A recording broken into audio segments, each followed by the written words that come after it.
15 tahun yang lalu manusia itu nggak beli baju sebanyak sekarang. Betul. Sekarang kita beli baju 2 kali lipat daripada 15 tahun yang lalu, tapi yang dipakai itu cuma setengahnya. Dan ada katanya juga, ini aku suka banget sih trivia kayak gitu. Katanya baju yang sekarang diproduksi itu cukup untuk 17 generasi kita.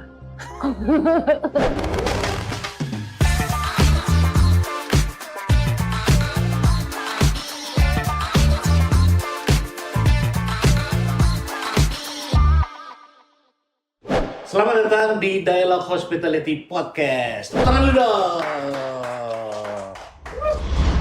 Seperti biasa, hari ini kita akan ngobrol-ngobrol sama seorang bintang tamu yang pastinya menginspirasi dari dunia sustainability, karena itu adalah tema besar kita di season pertama ini.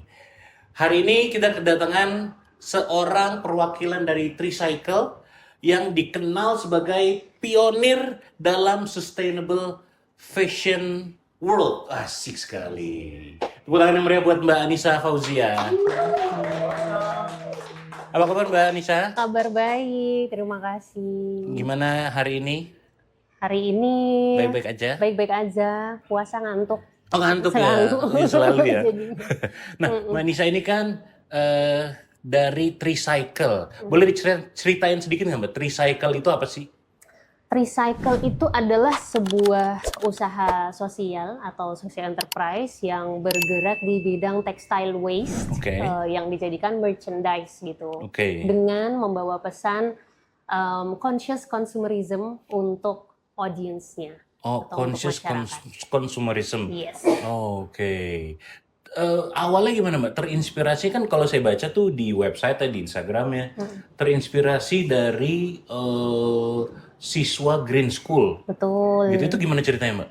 Oke, jadi back in 2016, jadi aku asalnya Jakarta, dari Jakarta and then move ke Bali. Pertama kali itu aku magang itu di Green School. Oh, magang Bali. langsung di Green School. Yes. Di situ aku ketemu dengan seorang student atau murid gitu ya. Jadi kok di Green School itu nggak ada PR, nggak ada ujian, adanya itu project gitu. Jadi semua murid-muridnya itu dikasih project. Oh, project gitu, base ya? Betul, project base. Kalau mau naik kelas gitu, kalau mau naik grade itu harus punya satu project minimal. Ada satu student yang punya ide untuk bikin sapu tangan untuk mengembalikan tren sapu tangan lagi gitu. Karena dia melihat ada masalah konsumsi tisu yang masif gitu, yang meresahkan buat dia gitu ya, dan dia sadar bahwa tisu itu asalnya dari kayu gitu.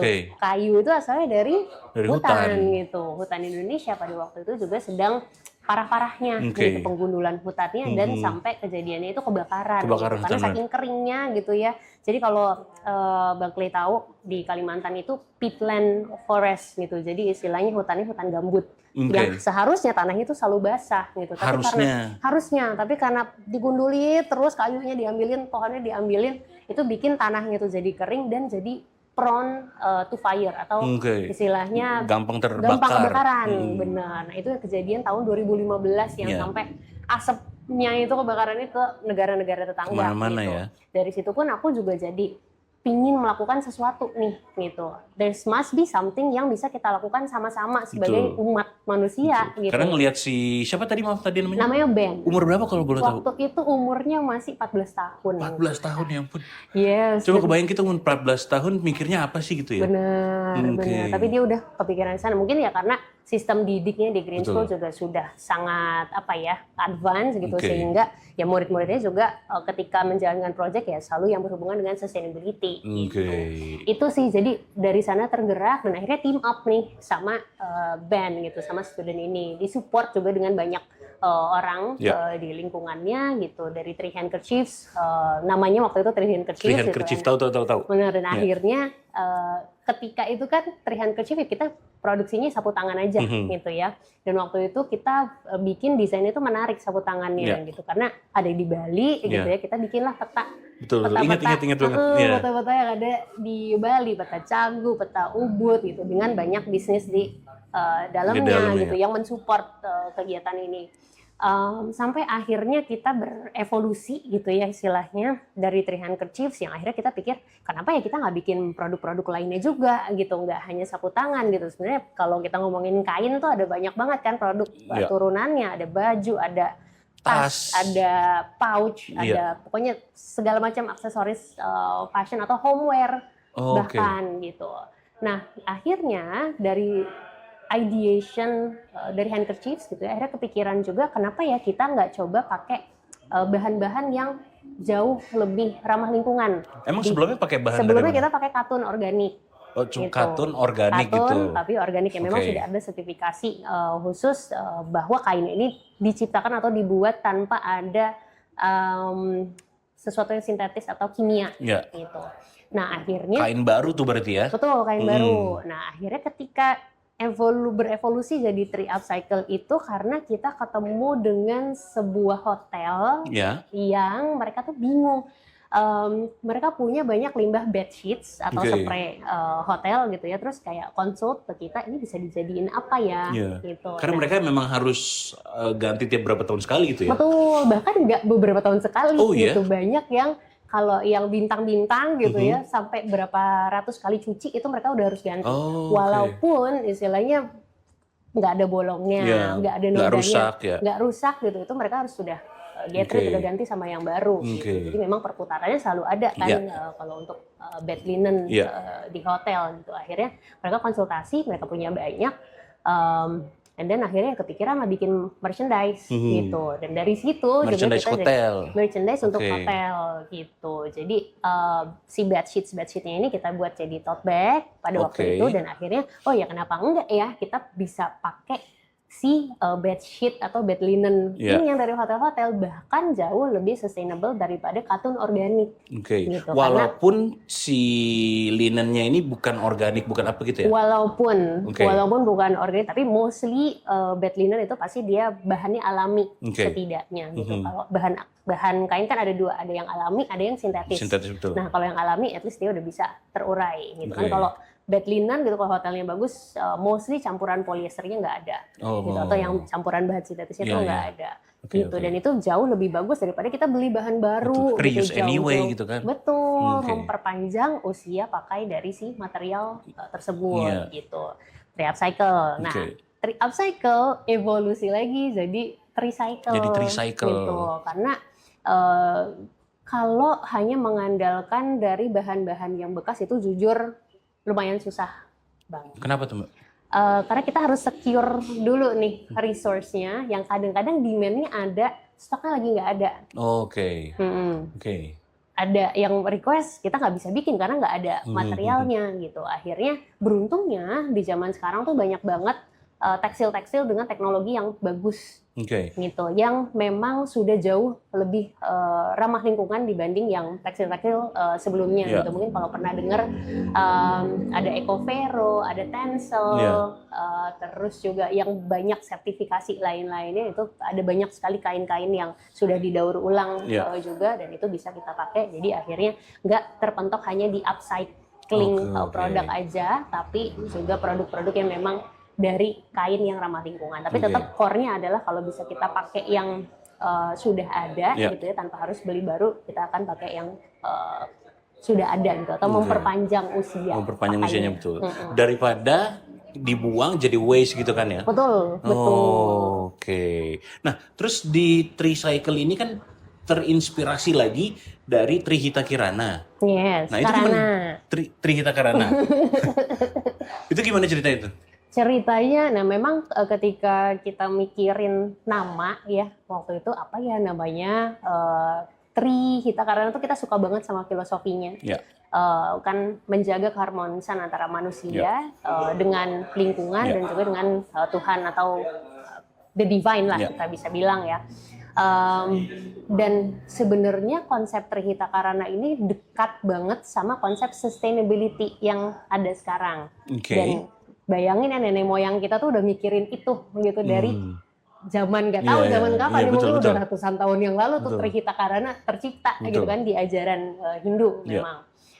Dari situ kita merasa sebenarnya nenek moyang kita gitu ya, manusia tuh sebenarnya sudah mikirin itu loh dari dulu gitu. Kenapa kita nggak bring back nih? Walaupun ya sekarang kan istilahnya trennya dengan istilah-istilah lain ya, keberlanjutan lah, sustainability lah, ramah lingkungan, eco dan lain-lain gitu. Padahal sebenarnya nenek moyang kita tuh udah mikirin itu dari dulu gitu. Dan kenapa nggak kita naikin lagi lah istilahnya gitu, bikin ini jadi sesuatu yang tren, so that orang-orang tuh bisa kembali lagi ke akarnya tuh sebenarnya mereka ini siapa, lahir dari mana gitu. Itu sih, jadi namanya kita desain untuk Tri handkerchief pada awalnya. Dan Tri ini memang terinspirasi banget dari Trihita Karana. Nah, gitu. Kan kalau Trihita Karana kan hubungan baik dengan alam. Itu kan udah tuh dari kain-kain yang ramah lingkungan. Kalau yang dengan manusianya itu dari mananya? Yes.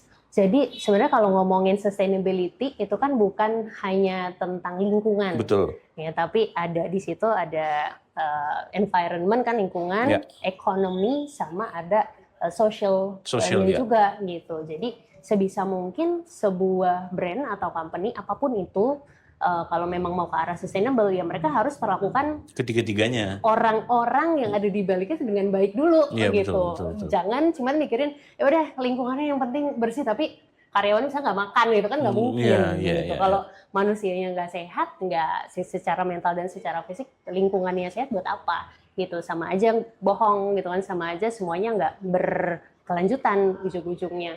Itu sih jadi penting sekali untuk company apapun itu ya memperlakukan karyawannya dengan baik dulu gitu. Di make sure bayarannya sudah fair atau enggak gitu. Perlakuannya, peraturan-peraturannya, gender equality-nya ada banyak banget sebenarnya aspek-aspek di dalam sustainability-nya. Gitu. Kalau yang ke vertikal? Kalau yang ke Tuhan ini juga lebih ke tentang manusia. Dan kalau gini, jadi kalau manusia sama lingkungannya itu baik gitu ya, dan kalau kita ngomongin Tuhan tuh kita ngomongin hati kita gitu kan, hati dan mental gitu kan. Kalau manusia, hubungan manusianya baik, terus lingkungannya juga baik, otomatis ya mentalnya kita juga jadi lebih baik gitu. Dan kalau ngomongin Tuhan juga, saya percaya bahwa Tuhan tuh ada di dalam diri kita masing-masing ya gitu. Dan itulah bagaimana consciousness atau kesadaran kita nih sebagai manusia tuh ada gitu, karena ya ada Tuhan tuh di dalam diri kita. Nah, ketika kita menjadi manusia yang conscious, memikirkan gitu ya, ada ibadah gitu ya, kita ibadah misalnya ke gereja setiap minggu atau sholat 5 waktu gitu ya, itu melatih kesadaran kita sebenarnya gitu. Dan sustainability juga tentang itu gitu, gimana caranya kita nggak disetir sama apa yang ada di luar, tapi kita melakukan sesuatu yang memang karena sadar gitu, bukan karena beli, ini ada iklan, ini ada ini lucu di e-commerce harganya murah segala macam, kita beli konsum gitu tanpa sadar bahwa ini sebenarnya kita butuh atau enggak sih.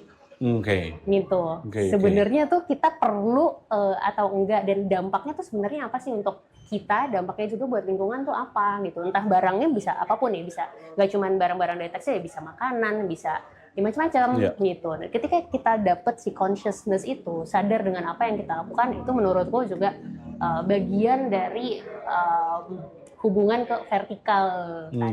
Kayak itu yang paling susah deh Mbak ya. Nah, karena kayak misalnya kita kayak over consume gitu, kayak ngelihat apa, terus juga FOMO.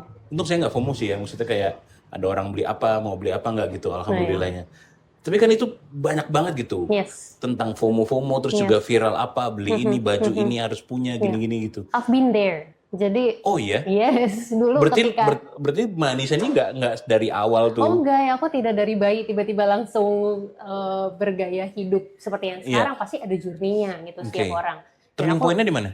Gimana? Turning point-nya? Turning point-nya adalah ketika aku pindah ke Bali. Gitu. Jadi waktu itu aku di Jakarta gitu, dan waktu di Jakarta memang kuliah ya waktu itu, dan kuliah tapi sambil cari uang gitu. Dan waktu itu kan istilahnya kaget ketika udah mulai dapet penghasilan sendiri gitu, beli segala macam tuh yang pengen aku beli yang dulu nggak gitu. bisa dibeli. Terus kamarku akhirnya penuh gitu ya, sampai aku nggak bisa tidur di kamar itu karena kasurnya udah kayak ya ada buku, ada baju, ada apa barang-barang segala macam yang nggak penting pun kayak ada gitu di situ. Aku nggak bisa tidur di kamarku selama berapa tahun ya, 2 tahunan aku tidurnya tuh di ruang tamu. Oh iya. Saking di kamarku itu udah kayak orang tuaku udah kayak nggak bisa ini lagi, udah kayak no comment lah, terserah di kamarnya mau kayak gimana gitu ya, hidup aja deh gitu. Lucu dikit beli gitu ya.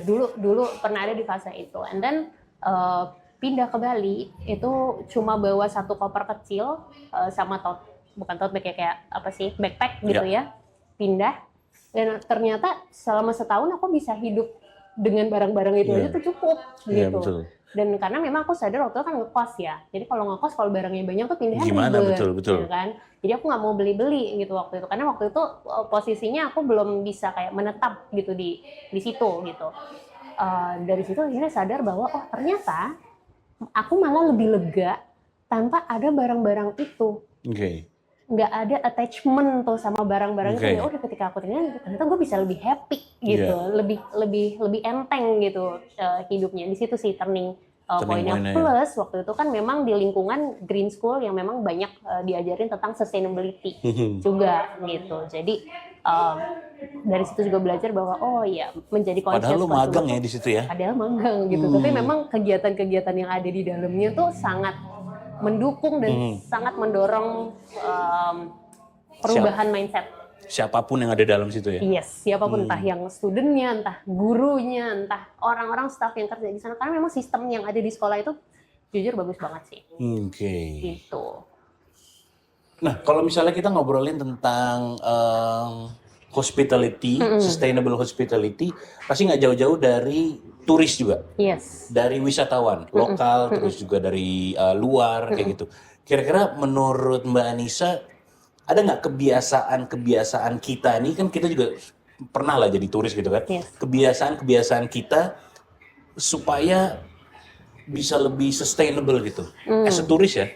Sebagai turis ya, ada banyak sih sebenarnya hal-hal yang bisa kita lakukan, tapi sebenarnya kuncinya balik lagi itu satu, tipsnya tuh selalu itu. Jadi konsumen yang lebih bijak atau jadi conscious consumer gitu. Jadi ketika kita dihadapkan oleh sebuah pilihan gitu, beli atau enggak, pakai atau enggak gitu, mau beli tuh misalnya mau beli yang A apa yang B, sekarang tuh di dunia ini kayak pilihan kan banyak banget ya, kayak mau jadi turis aja kayak harus mikir oke, airline-nya mau yang mana, jamnya jam berapa, terus hotelnya mau yang mana gitu kan. Dan ketika kita conscious gitu mempertanyakan kembali pilihan-pilihan kita gitu, itu sudah sangat good start gitu, awal yang sangat baik gitu. Dan kalau bisa kita lebih educate diri sendiri, mana sih pilihan yang baik, mana pilihan yang buruk gitu. Untuk diri sendiri pasti kita udah tahu gitu. Kalau udah tahu misalnya kesehatan aja misalnya, kita tahu makan gorengan itu nggak bagus gitu. Ya, bisa mungkin kita kurangin atau hilangkan gitu. Gitu ya. Sama kayak barang-barang gitu, barang-barang baju misalnya, kain kalau bisa pilih yang alami. Seratnya gitu. Terus kalau milih hotel juga kalau bisa hotel-hotelnya adalah yang memang sudah punya kegiatan-kegiatan yang mendukung sustainability gitu. Sesimpel pilih hotel yang memang udah nggak pakai botol minumnya kemasan lagi, misalnya. Itu hal yang paling simpel. Tapi di balik itu ada banyak sekali, karena kalau di dunia hospitality kan aspeknya ada banyak banget ya. Makanannya gitu kan, terus mencuci sabunnya, bener, sabunnya, terus listrik. Setiap hari kan nyuci, listrik, ada banyak banget sih macam-macam. Tapi when we start asking questions to ourselves, itu awal yang menurutku sangat baik. Gitu. Berarti emang harus dimulai dari diri sendiri gitu ya? Yes, tapi tentunya perlu banget dukungan dari sekitar, banyak tokoh lainnya lah ya. Nggak cuman dari konsumen aja yang mesti berjuang, tapi industrinya juga, pemerintahnya juga, akademisinya juga, medianya juga. Jadi ada 5 semuanya pentahelix lah ibaratnya. Itu kalau nggak jalan semua, nggak akan works. Gitu. Perannya hospitality ini sebagai dari sisi industri gitu ya. Kalau ibaratnya gini deh, kayak waktu aku dulu awal pindah ke Bali gitu, move langsung ke Green School yang lingkungannya memang sangat mendorong keberlanjutan lingkungan gitu ya. Aku mau nggak mau ngikut. Betul. Bener kan? Nah, sama ketika industri hospitality juga semuanya misalnya ya udah bergerak untuk jadi lebih ramah lingkungan, mau nggak mau pasti customer ngikut gitu. Itu sih. Jadi mesti jalan itu gandengan, berbarengan ya. Bareng-bareng terus. Berarti semuanya kan memang harus bergandengan gitu kan, Mbak. Kalau misalnya sama kayak mungkin kalau kita ke Singapura deh. Kalau misalnya di sini kita kan suka buang sampah sembarangan atau maaf suka meludah gitu atau buang permen karet gitu kan. Kalau di sana kan kita ngikut gitu. Kita ngikut dengan peraturannya karena society-nya seperti itu gitu. Mungkin jawaban Mbak Nisa tadi kayak gitu kali analoginya ya, Mbak. Yes, betul. Dan sebenarnya selain industrinya juga, nah sebenarnya yang paling pegang kendali itu adalah government, pemerintah. Gitu. Melalui apa kebijakan. Industri juga nggak akan bergerak kalau government-nya nggak membuat apa ya istilahnya reward and punishment gitu untuk industrinya gitu. Kalau pemerintah yang mendukung gitu ya seharusnya sudah ada reward khusus nih untuk misalnya hotel-hotel yang menjalankan praktik sustainability itu bisa dapat diskon pajak misalnya. Pasti industri hotel berbondong-bondong tuh belajar ke sana gitu. Terus ada punishment misalnya, oh kalau ada hotel yang ketahuan limbahnya ini tidak ditreat dengan baik, itu ada hukuman bla bla bla bla gitu ya, pasti nggak ada yang mau ngelakuin itu kan jadinya gitu. Jadi tapi tapi pasti Mbak Nisa setuju juga sih.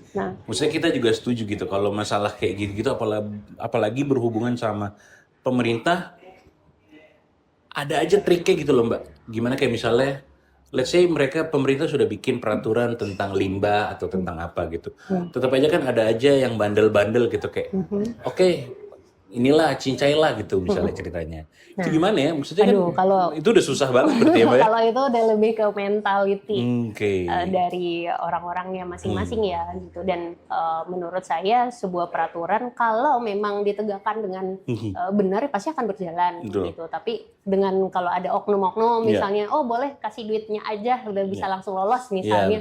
Ya itu udah di luar dari kendali si peraturannya itu sendiri gitu. Iya, betul.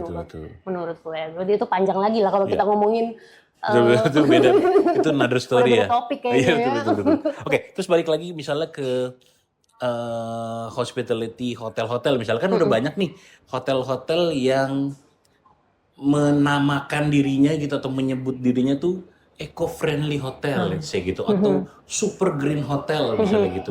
Menurut Mbak Nisa, itu mereka sudah menjalankannya dengan baik atau itu justru greenwashing, Mbak? Sebenarnya kalau ngomongin greenwashing dan hotel-hotel yang mengklaim atau bisnis-bisnis yang mengklaim, sebenarnya gampang, kuncinya kita tinggal cek aja mereka punya sertifikasi khusus atau laporan-laporan khusus atau enggak gitu. Hotel-hotel yang berani klaim bahwa mereka ini eco-friendly itu pasti sudah ada semacam standar yang mereka ikutin.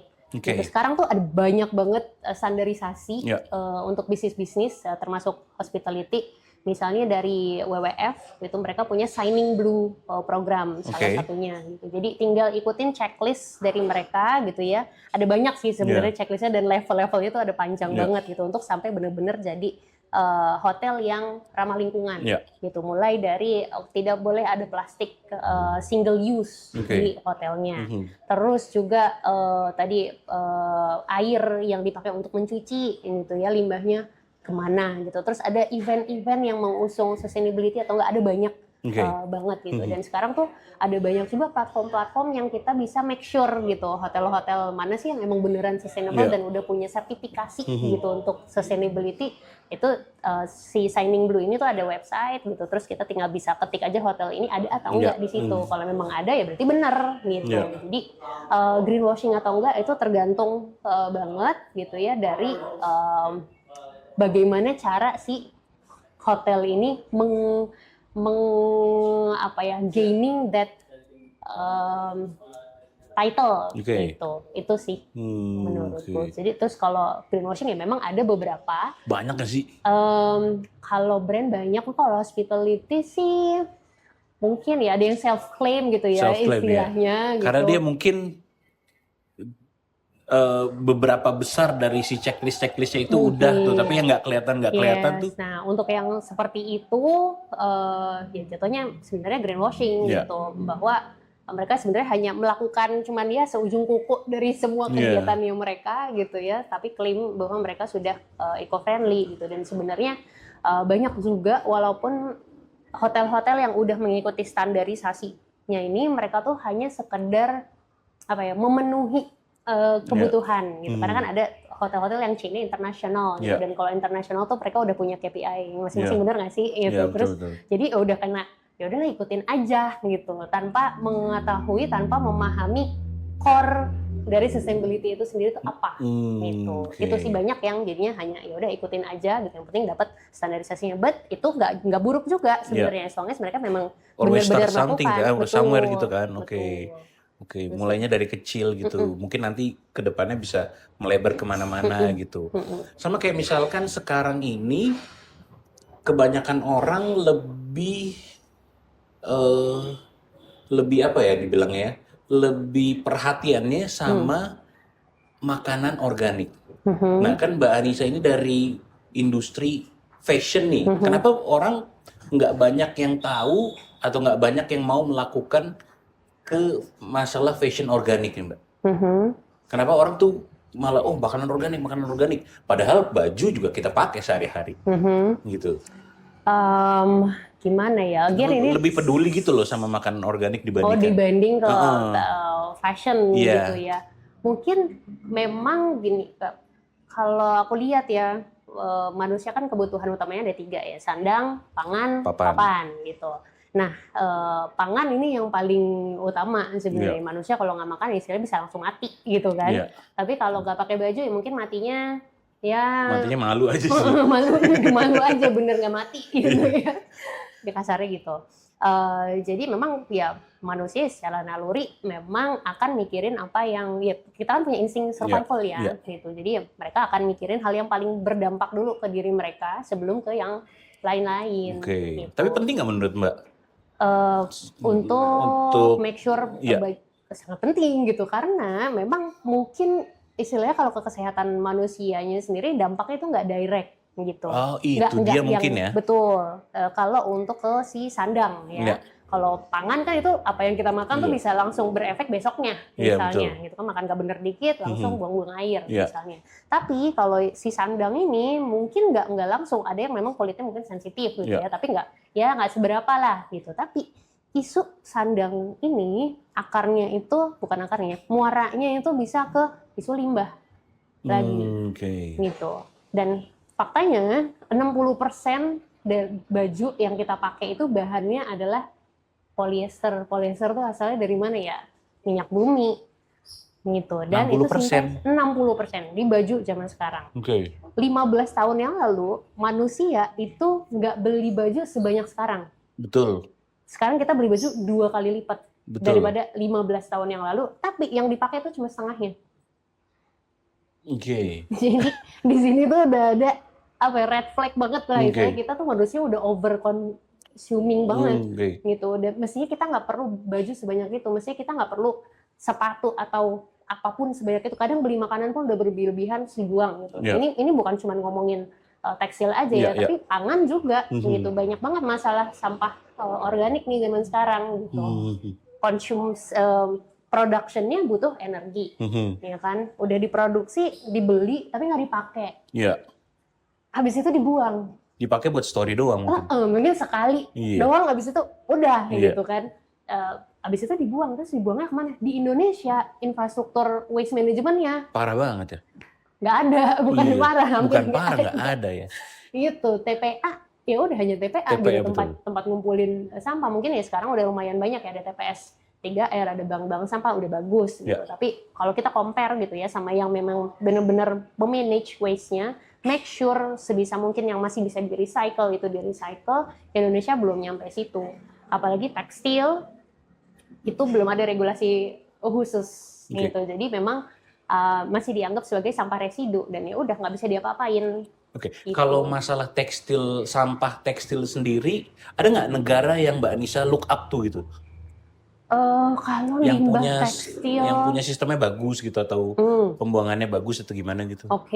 Sebenarnya sih menurutku nggak hanya tekstil tapi ya, karena kan ini limbah in general itu salah satunya ya, negara-negara di Eropa juga udah melakukan kayak di Jerman gitu ya. Semua orang tuh memang harus milah sampahnya dan bertanggung jawab sama sampahnya sendiri gitu. Bahkan sampah-sampah yang besar kayak kulkas gitu ya, itu nggak bisa tuh kita taruh di depan rumah. Kalau di Indonesia untungnya kalau kita taruh depan rumah udah pasti ada yang ngambil Betul. gitu kan. Dan sebenarnya kalau di Indonesia, nanti abis kita ngomongin Jerman kita balik lagi ke Indonesia ya. Di Jerman tuh kalau buang kulkas kita harus jalan ke TPA-nya, ke section yang tepat untuk ngebuang si kulkas itu gitu, limbah elektronik. Jadi nggak ada tuh yang mengangkut gitu. Itu sampah lu urus sendiri betul. gitu. Bener, kalau nggak lu didenda gitu sih. Itu salah satu yang bagus. Nah, kalau balik lagi ke Indonesia, kalau kita buang kulkas deh misalnya, kulkas ditaruh depan rumah itu ada yang ngambil gitu. Nah, ini sebenarnya sosok-sosok Orang dalam rumah aja ada yang ngambil biasanya ya. Apalagi depan rumah ya. Apalagi depan rumah. Nah, tapi sebenarnya sosok-sosok pemulung ini atau istilah pelestari lah ya kita bilang, itu sangat penting di Indonesia. Infrastrukturnya nggak ada, tapi kita beruntung punya mereka. Gitu. Karena kalau nggak ada mereka, nggak ada recycling sama sekali di Indonesia. Gitu. Jadi kadang-kadang ada yang tanya, gimana sih caranya kalau kita mau dengan gampang make sure barang-barang yang kita punya itu didaur ulang. Itu satu, ya kita pilah dulu nih dari rumah, terus kalau bisa cari pemulung yang paling dekat. Gitu. Karena kalau mereka udah ambil, itu pasti udah masuk ke chain daur ulang.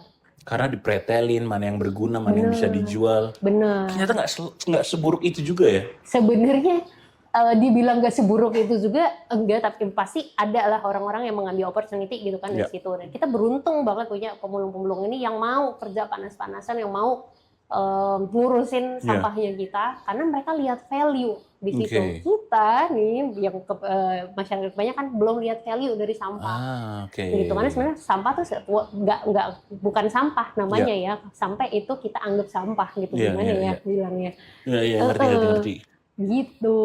Jadi kalau dibilang buruk ya buruknya adalah banyak banget pemulung-pemulung kita yang hidupnya tuh masih di bawah garis kemiskinan gitu ya. Padahal kalau diberdayakan dengan baik tuh bisa jadi uang juga ya. bisa membangun infrastruktur waste management di Indonesia gitu. Orang-orang yang udah ada sistemnya tuh sebenarnya udah ada kasat mata, tapi belum dijalankan dengan baik aja mungkin ya. Belum diformalize aja sebenarnya. Dari situ soalnya datanya nggak ketahuan gitu. Kita nggak bakal tahu pemulung tuh udah ngumpulin berapa banyak sampah sih gitu. Dan sebenarnya buat balik lagi ke hospitality ya, untuk memake sure limbah-limbah mereka tuh tertangani dengan baik gitu ya. Kalau bisa ya jangan cuman ya udah yang penting dibuang gitu. Kalau bisa ya tahu ini arah. Ada prosesnya lagi.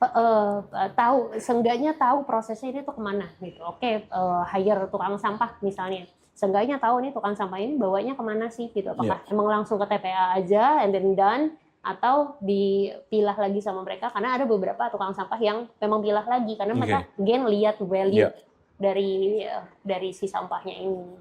Tapi kan let's say gini, ada satu bisnis yang mau membuang sampahnya gitu. Oke lah, bilang kita industri fashion ya atau tekstil gitu, mau buang waste-nya, mau buang sampahnya. Kalau dibuang gitu aja kan sebenarnya mudah untuk mereka, mudah dan murah gitu kan. Kalau ada banyak tambahan-tambahan prosesnya, pasti ada tambahan cost-nya, ada tambahan manpower-nya, gitu, manpower-nya gitu, atau juga pokoknya banyak prosesnya, dan pasti ini tuh cost-nya tuh masuk ke cost production gitu juga kan, operasional juga kan, berarti otomatis harga produknya itu juga akan naik gitu kan, Mbak. Betul. Gitu kan? Dan seperti yang kita tahu zaman sekarang, barang-barang yang organik itu harganya lebih mahal gitu dibandingkan yang konvensional yang biasa yang ada selama ini gitu. Nah, gimana caranya supaya untuk tetap profit gitu? Kalau dari point of view industrinya nih, point of view misalnya kayak Mbak Anissa gitu.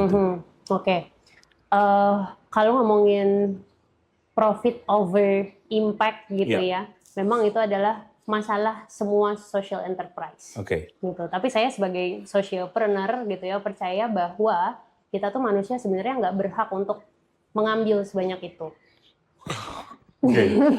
Itu ini pandangan pribadiku ya, gitu. Dan aku percaya banget bahwa kalau ada orang yang kayanya kaya banget gitu ya, it means mereka tuh mengambil hak banyak orang.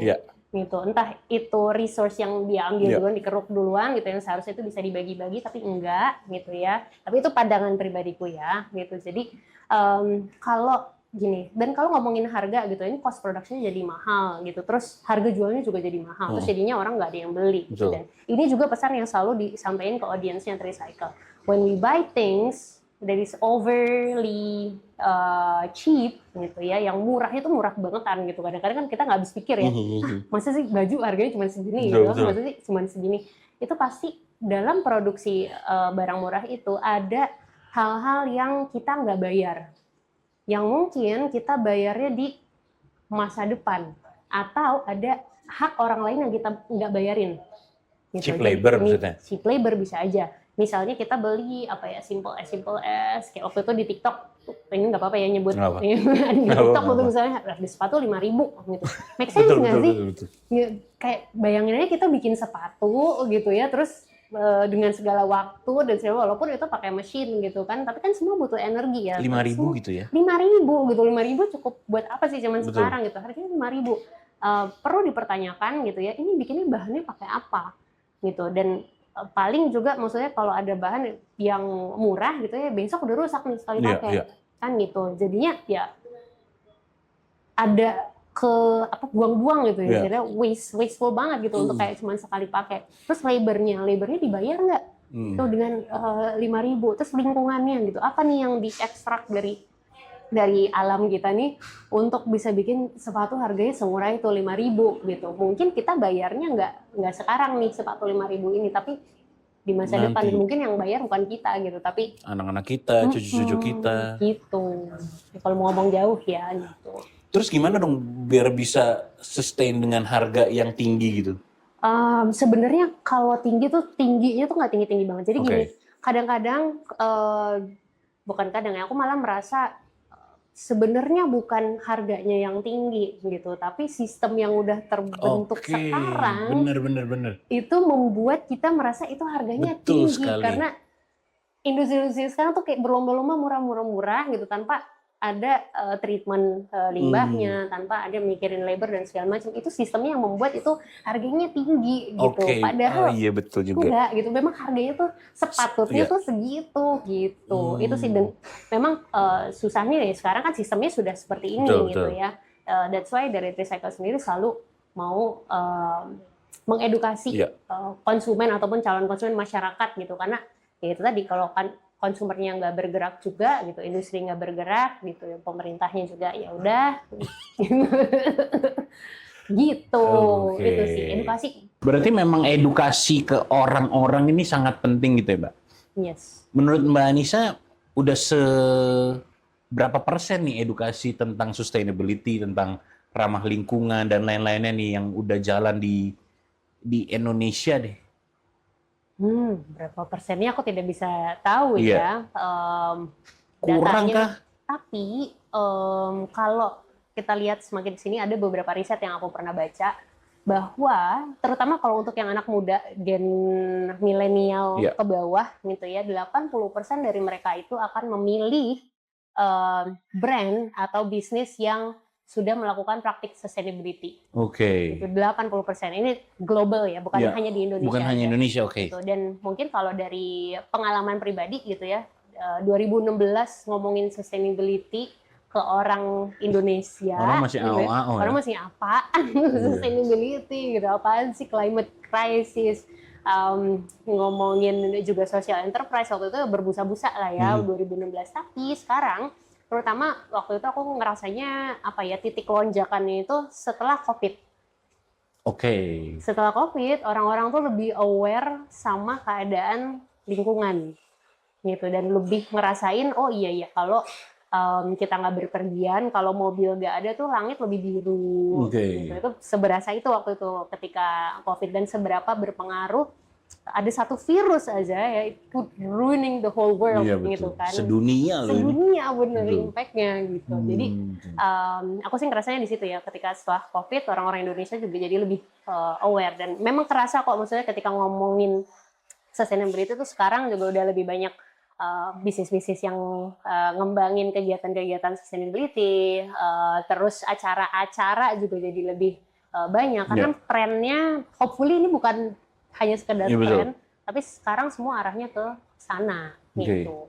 Kayaknya ini tuh berjalan lurus sama orang-orang melek teknologi sosial media gitu deh, Mbak. Karena kan tadi Manisa bilang anak-anak sekarang nih udah mulai milihnya tuh yang organik, yang sustain gitu, yang green lah gitu ceritanya. Karena akses informasi mereka tuh lebih banyak dibanding kita, apalagi orang tua kita gitu yang sebelum-sebelumnya gitu kan.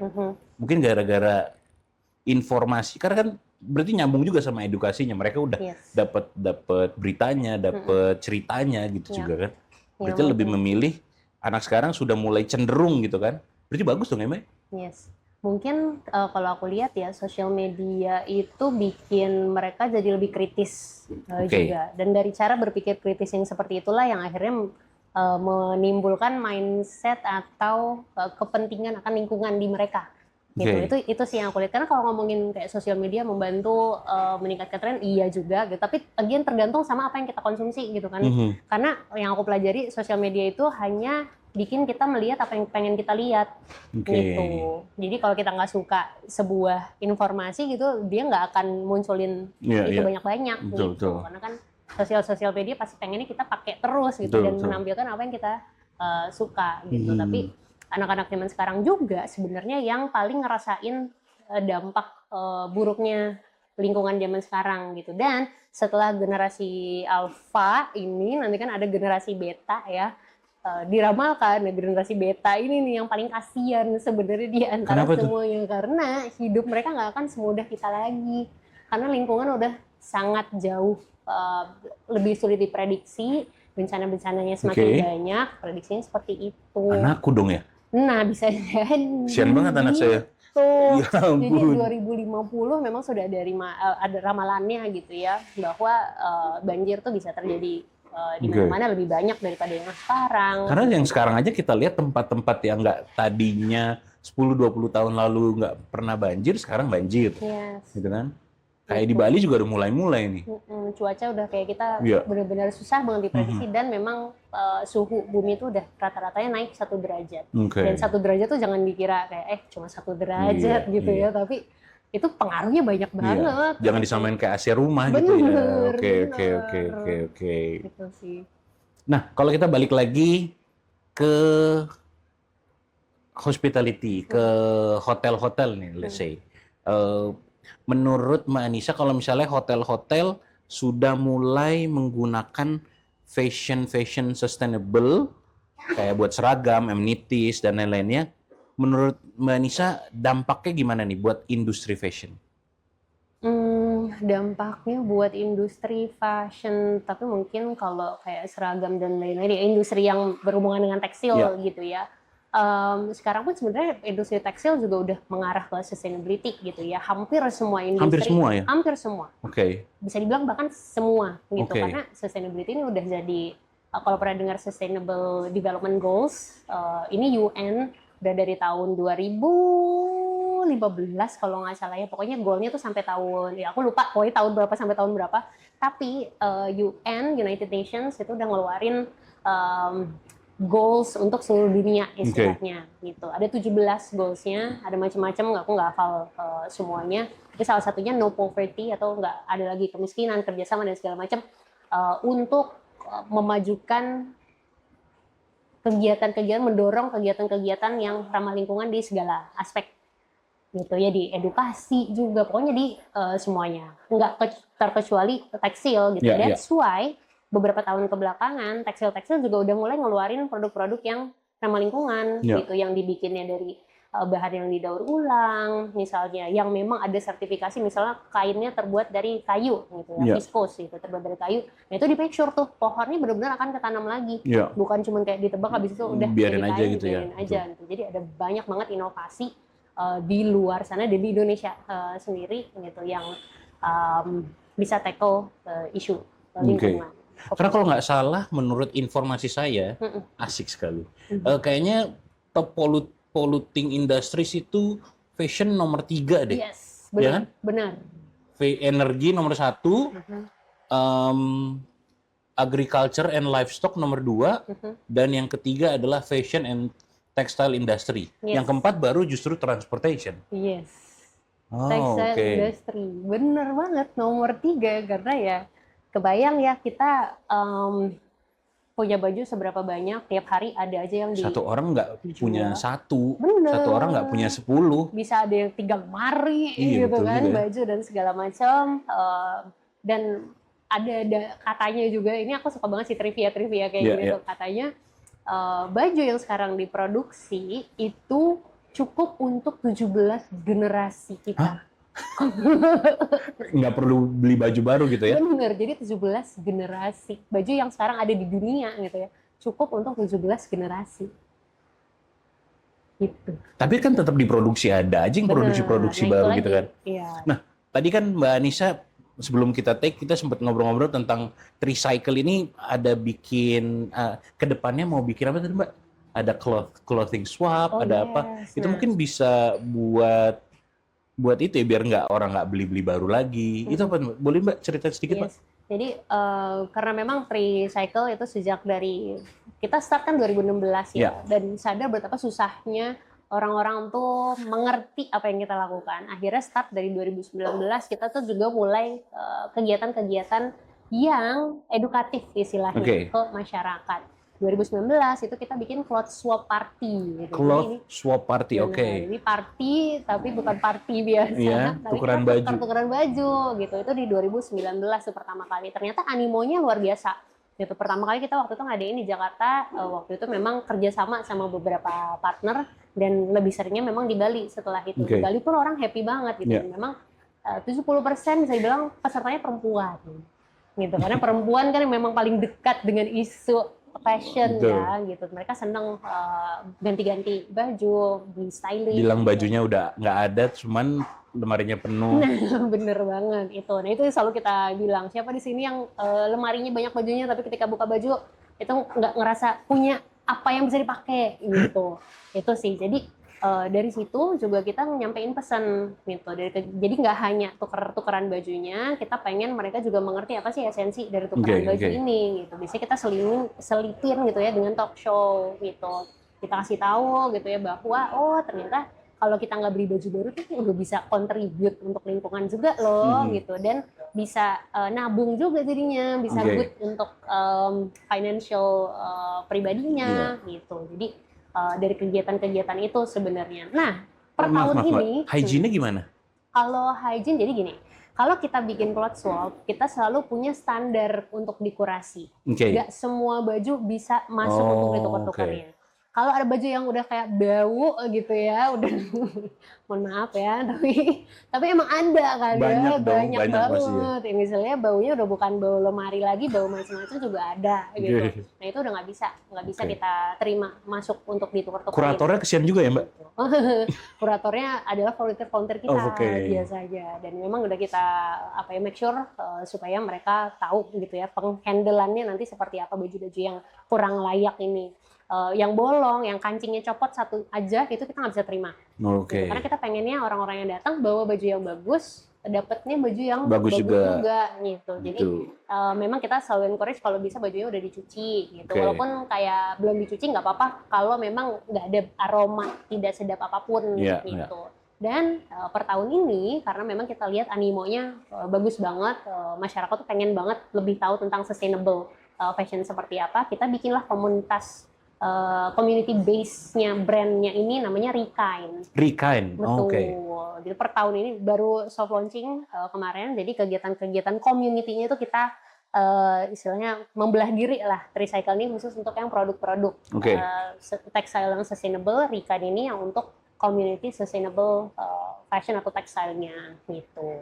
Nah, kegiatannya apa aja? Nggak cuma tukar-tukaran baju, tapi kita tuh ada workshop. Workshopnya macam-macam juga. Ada workshop upcycling, misalnya dari baju bekas tuh bisa jadi tas. Gitu. Terus gimana caranya kita bisa punya baju nih masih suka banget tapi ada nodanya gitu. Itu kita bisa cover pakai manual screen print gitu, dengan tinta yang juga water based gitu. Ada macam-macam. Terus sharing session misalnya, plus kita juga jualan baju-baju bekas atau thrift, tapi thriftnya lokal ya, bukan thrift ya, bukan dari Korea, bukan dari Cina gitu ya. Itu terdekat kapan Mbak acaranya? Ada lagi? Kita tuh baru ngadain minggu kemarin, hari Minggu, Oke. 2 hari yang lalu. Next-nya itu kita ada di akhir bulan Oke. di Denpasar, Oke. kerjasama sama salah satu homeschool yang ada di Bali. Oke. Gitu. Akan ada bulanan, tahunan, per 3 bulan?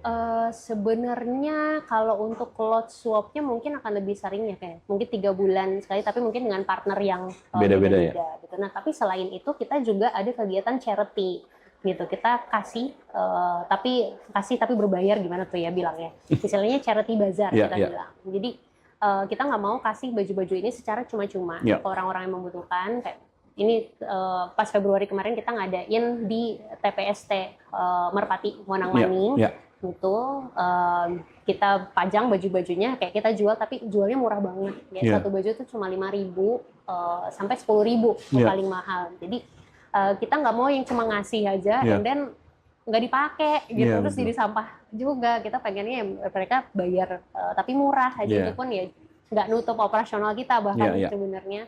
Yang penting orang ngerasa kayak ada effortnya sedikit gitu ya?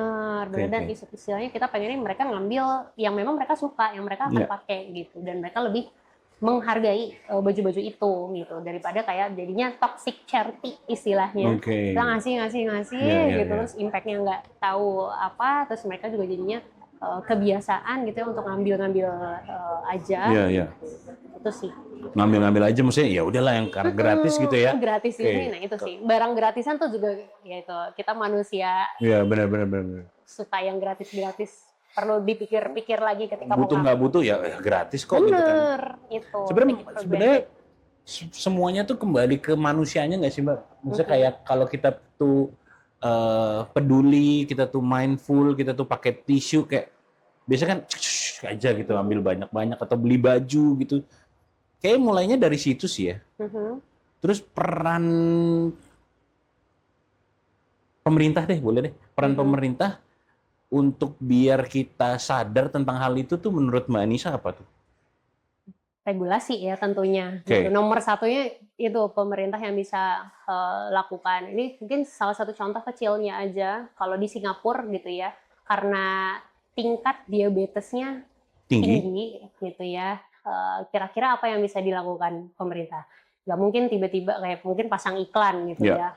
Kurangi makan gula apa segala macam gitu.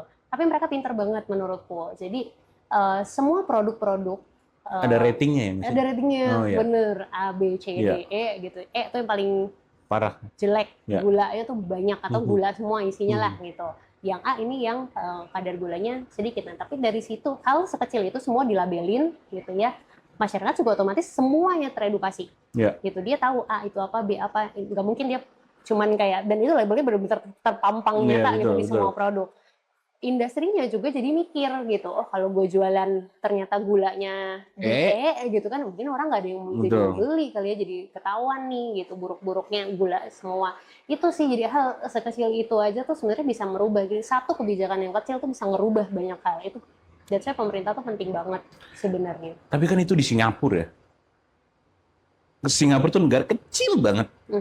Sedangkan kita Indonesia tuh udah mana besar, terpisah-pisah lagi kan, jadi dan head terus turun head gitu lagi kan. Itu kan agak-agak sulit ya sebenarnya.